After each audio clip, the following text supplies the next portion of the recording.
Hello, this is Eric with PYROBOOM, and today we're going to review the R12 system.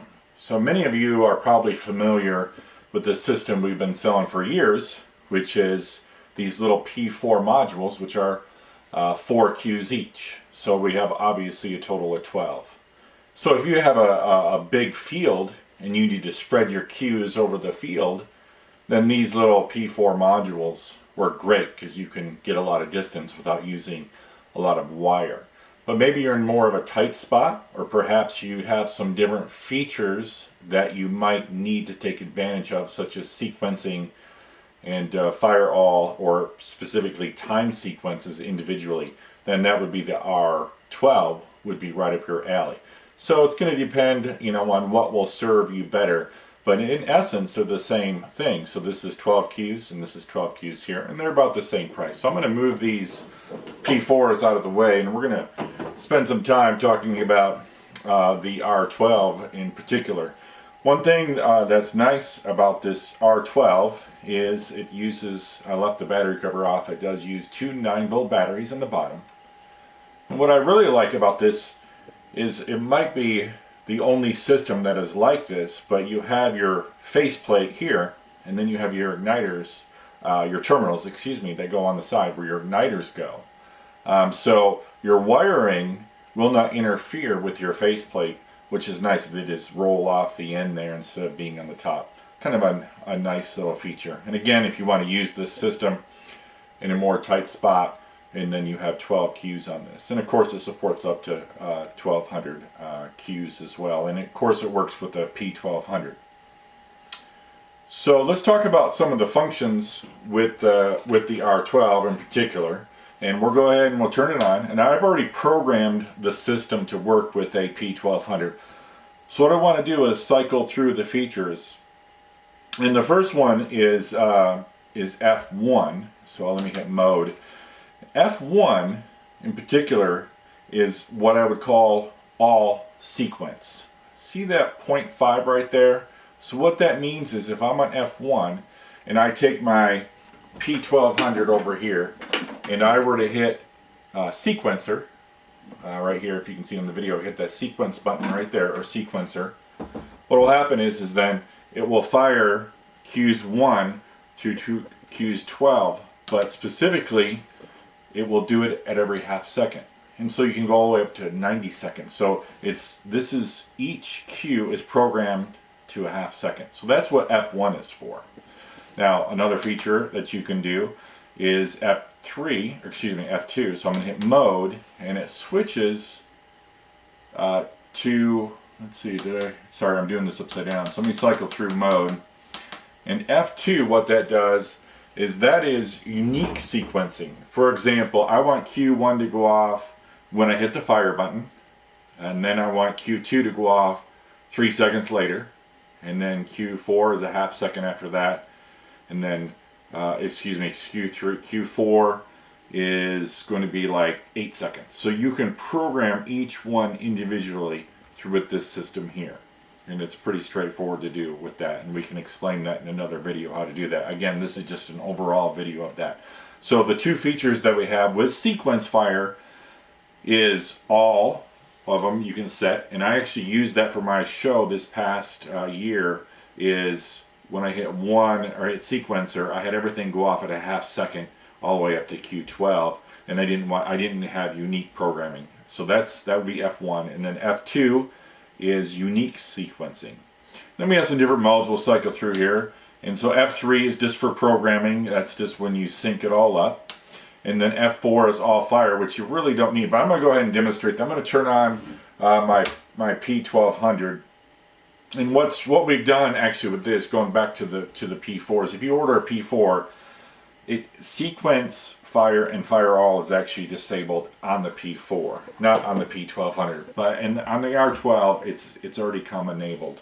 So what I can do, I believe we're all set up. So what I'm going to do is I'm going to hit F4 is all fire, but the key is really on the system here. So I'm going to hit fire all, and let's see what happens here. So if you notice, all the LEDs turned red. That means all of them were fire. Now, a couple notes on all fire and sequence fire. I personally would, when using the R12, I recommend only using E-match or MG Firewire igniters.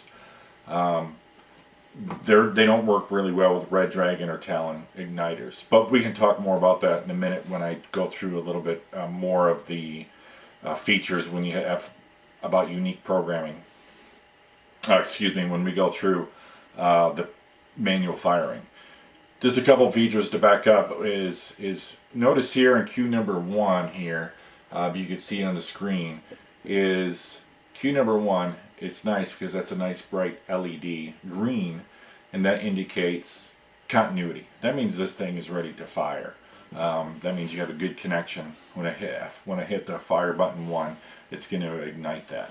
Now going back to, and we'll get back to the modes in a second. I'm in F4 all. Well, what's interesting, even though I'm in F4 all, watch, I'm going to go ahead and hit, is it still on? I'm going to hit 2, and what happens there is it will fire off queue number 2. Let's see if I can get that so you can see it. But I'm going to go ahead and what I was talking about just a moment ago, and it works also with the P4. I'm going to hit queue number 2. I'm going to hold that down. And when I do that, even though it's constantly sending a signal to the R12, and notice here on queue number 2 it's red. So let's go back, and it's because it's sending a signal to fire. So if you do opt to use clip style igniters, I would not use fire all or unique sequence or any type of sequencing. I would use E-match for those because the timing on this doesn't send a signal long enough. But manual fire, it should be just fine. So let me see what happens here when I hit. So I have my shortened, very much so shortened. We don't sell these, obviously. It's only about 3 inches. But I'm going to hit 1, and I'm going to hold that down just to really get that nice and going here. And we're fine. We're safe in here. So no issues with these little guys. I'm going to hit 1. Little nichrome wire. Let's see if that can hold that still. I'm going to hit 1, and it should fire that guy off. Yeah, notice there it's smoking pretty good, and it's still going. So that definitely would have lit my fuse. Yeah, it didn't turn red here, and that shouldn't be a problem. Probably because I don't have any fuse in there, and I'm sure it probably would have turned red if I had some fuse in there. But notice how you can hold that down. So that was just a kind of a side note there. So going back through some of the features of this thing. So we talked about F1 through F4, and then the modes. What's nice too is about F8, F7. I'm to be honest with you, I'm not sure what that is. I think that's a new feature. But F8 shows us the voltage. Now you can see we're at 8.9. If you can see on the screen there. So that is the voltage in the system. So it's a nice little battery check. I would say if it gets below 8, I would put new. Oh, it looks like it jumped up on us there to 9.2, but you see it flickering there. So a nice little voltage thing with F8, and you don't have that feature with the P4. And then we're going to go to mode 9, and that is programming mode in F9. And then if we hit mode again, it brings us back to sequence. A couple other things about this: it does have an in and out feature. So let's say I had another R12 right here, and I did sequence fire here, and I had another one. That means I could sequence fire going into another R12. And what's interesting about this, I believe if I tandem another one here, so I put the output here and then into another R12, and I had a 24 sequence, it actually would only take up 12 cues on my P1200. So if you're really into sequencing and specific timing, I would highly recommend using an R12 for that, because you're going to get flawless timing. And then what's nice too is you can connect another one as well. Some of the other thoughts I had on the in-out, and these are just some random thoughts, and I don't know, so don't hold me to it how accurate these are. This is just some thought that I had on the output. If the voltage is strong enough, I'm not sure, I haven't tested the voltage, but if you want to maybe use a multimeter or something and test this, it's possible you could get another 13th cue out of this. It's also possible this could work with another firing system, but I'm worried if the voltage is too high coming in, then it might mess up the system. Those are some thoughts that I had, which is kind of a neat little feature in out. So if you need some sequencing, this is a great little system for that. And again, I use this system for my show. I think I used 2 or 3 of them this past year in my show of these R12, and I was really happy with the results that I had with it. So I would recommend it from that standpoint if you have some sequencing. And so a nice little system.